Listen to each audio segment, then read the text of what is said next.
Good evening, visitors. Welcome to the Australian War Memorial's last post ceremony. My name is Troy Clayton, and joining us today from the Royal Australian Navy is Warrant Officer Jason Russ. We are honoured to acknowledge Mr. Gokil, Senior Defence Analyst, India, who is joining us this evening. We welcome the veterans who have served, those that are still serving, and the families that support them. We also acknowledge the members of the RSL and Services Club Association, RSL Victoria, and RSL Queensland, who are watching this ceremony broadcast across Australia. During the ceremony, wreaths will be laid at the base of the Pool of Reflection by visitors to the memorial. Please stand and join in singing the National Anthem.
The Australian War Memorial was the vision of Charles Bean, Australia's First World War official historian.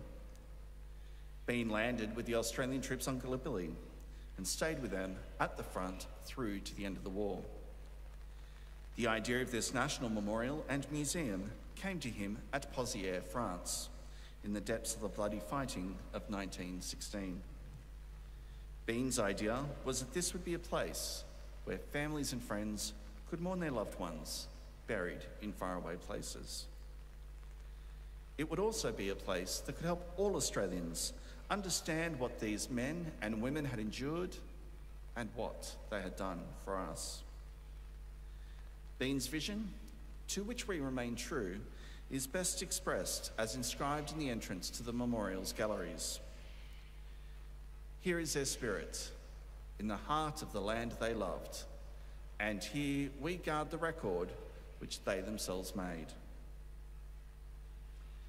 Tonight, we will read the story behind just one of those on the Roll of Honour, which lists the names of more than 102,000 men and women who have given their lives for us in war and operations for more than a century. But first, we present a lament, Flowers of the Forest. Wreaths or floral tributes will now be laid at the base of the Pool of Reflection.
Today we remember and pay tribute to Sergeant Lyle Radford Hewitt.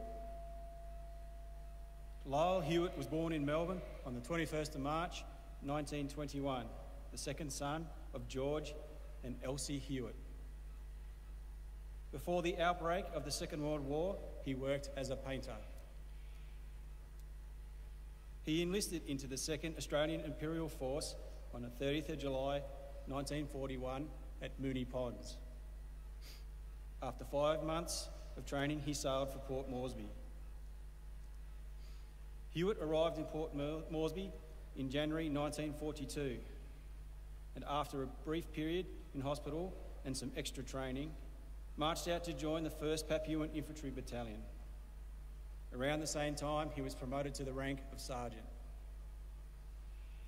On the 21st of July 1942, Japanese forces landed on Papuan territory around Buna.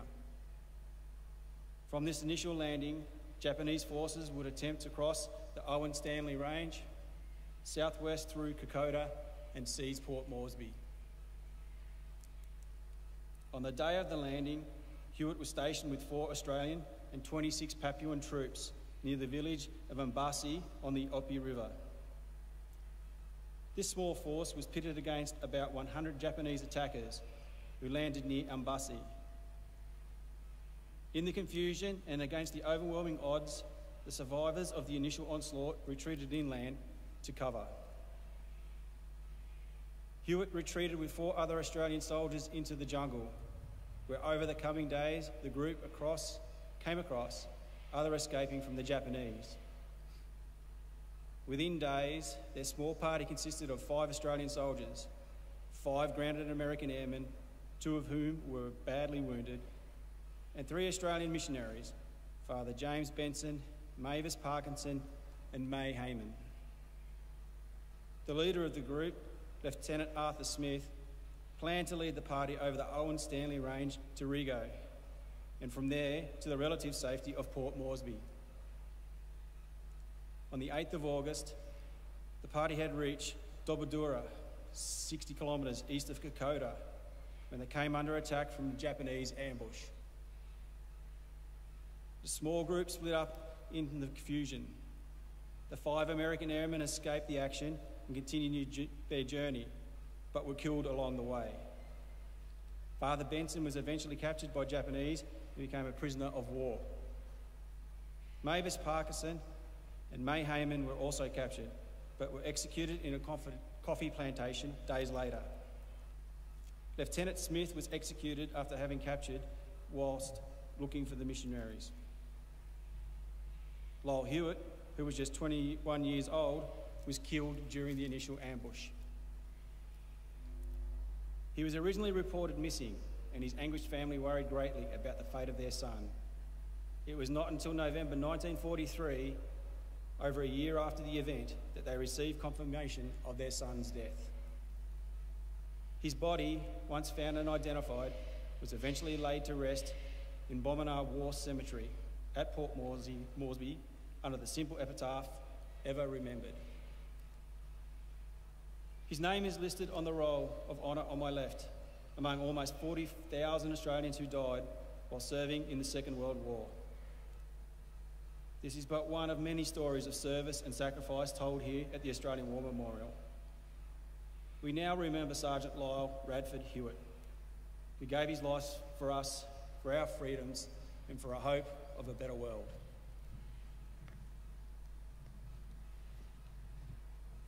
Please stand for the reading of the ode and the sounding of the last post.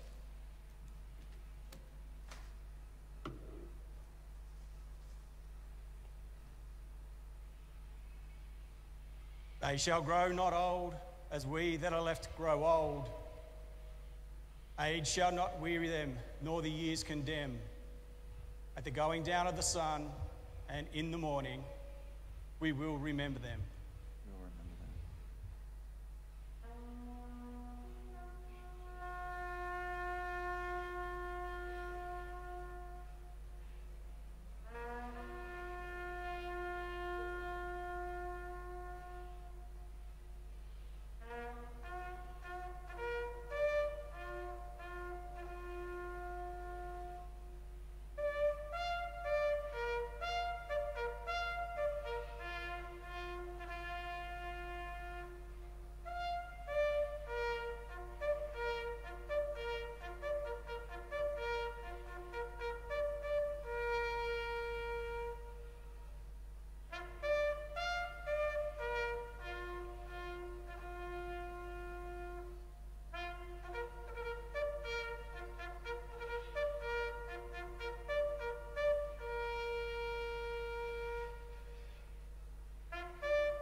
lest we forget. Lest we forget.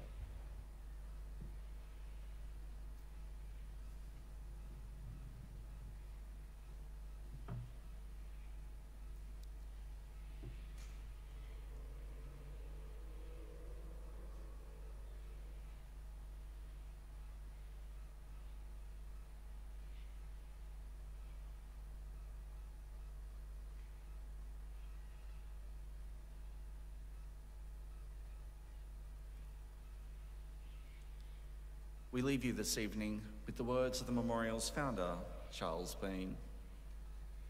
Many a man lying out there at Pozières or in the low scrub of Gallipoli, with his poor, tired senses barely working through the fever of his brain, has thought in his last moments, well, it's over. But in Australia, they will be proud of this. Ladies and gentlemen, that concludes the last post ceremony. We'd like to thank you for visiting the Australian War Memorial and wish you all a very good evening. Thank you.